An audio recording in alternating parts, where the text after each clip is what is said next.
Hello বন্ধুরা, কেমন আছো তোমরা সবাই? আর আজকে হচ্ছে দোল পূর্ণিমার দিন, তাই সকলকে জানাই শুভ দোল পূর্ণিমার প্রীতি ও শুভেচ্ছা। তোমাদের সবার দোল ভীষণ ভীষণ ভালো কাটুক। তো আজকে আমি তোমাদের জন্য যে রেসিপিটা এনেছি সেটা খুবই একটা পরিচিত রেসিপি। বাঙালিরা ঘরে ঘরে তো এটা খেয়েই থাকে।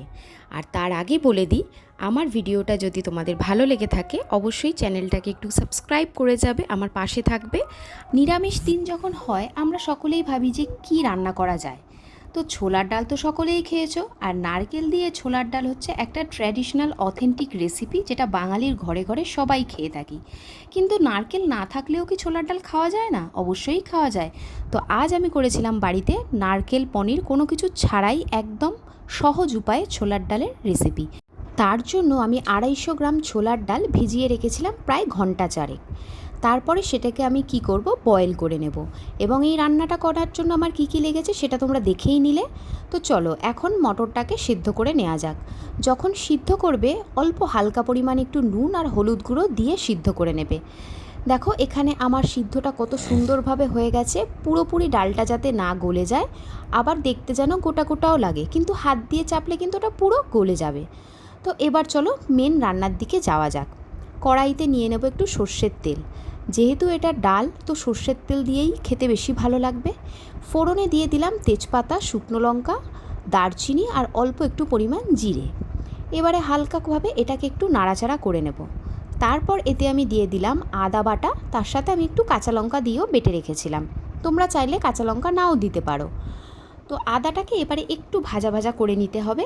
তারপর এতে আমরা অ্যাড করব টমেটো কুচি। আমি এখানে ছোট সাইজের 2টো টমেটো কুচিয়ে রেখেছিলাম। টমেটোটা দেওয়ার জন্য কিন্তু এই ডালের স্বাদটা একটু অন্যরকম লাগবে, কারণ আমি দেখেছি অনেকেই এই ডালে টমেটো ইউজ করে না। তো আমি আজকে করেছি, আর সত্যি বলতে খেতে কিন্তু দারুণ হয়েছিল। তো চলো এবার দিয়ে দেবো গুঁড়ো মশলা, লঙ্কা গুঁড়ো, হলুদ গুঁড়ো, জিরে গুঁড়ো, আর দিয়ে দিলাম নুন। দিয়ে এবার মশলাটাকে ভালোভাবে কষিয়ে নিতে হবে। আর কষানোর সময় অল্প একটু জল অ্যাড করে কষাতে পারো তোমরা, কারণ জল দিয়ে কষালে না মশলাটা একদমই তেতো হয়ে যায় না। তো এখানে দেখতেই পাচ্ছ মশলাটা কষে যাওয়ার পর তেল ছেড়ে এসছে, তার মানে বুঝতে হবে মশলাটা ভালোভাবে কিন্তু রেডি হয়ে গেছে।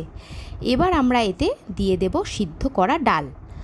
আর যেহেতু আমি ডালটা নুন দিয়ে সিদ্ধ করেছিলাম, তো তোমরা যখন এতে নুন দেবে পরিমাণ মতন বুঝে দেবে, কারণ যাতে কম বা বেশি কোনোটাই না হয়।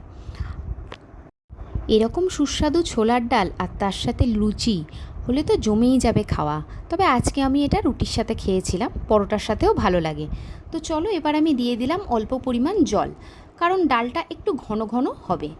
তারপর দিয়ে দিলাম স্বাদ মতো চিনি, কারণ নিরামিষ রান্না বিশেষ করে ডাল মানে একটু মিষ্টি মিষ্টি খেতেই কিন্তু ভালো লাগে। এবারে আমি রেখে দিলাম ঢাকা দিয়ে 5 মিনিটের জন্য।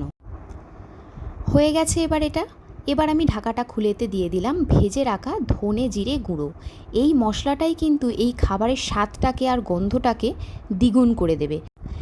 এবারে চলে এসেছি আমরা রান্নার শেষ পর্যায়ে। এটাকে নামিয়ে নেওয়ার আগে দিয়ে দেব ঘি।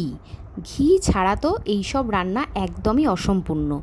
আমি এতে অ্যাড করে দেব 2 চামচ ঘি, দিয়ে খানিকক্ষণ ঢাকা দিয়ে আবারও রেখে দেব, দিয়ে তারপর গরম গরম রুটির সাথে সার্ভ করে দেব। তো বন্ধুরা, তোমাদের এই রান্নাটা কেমন লাগলো আমাকে প্লিজ কমেন্টে জানিও।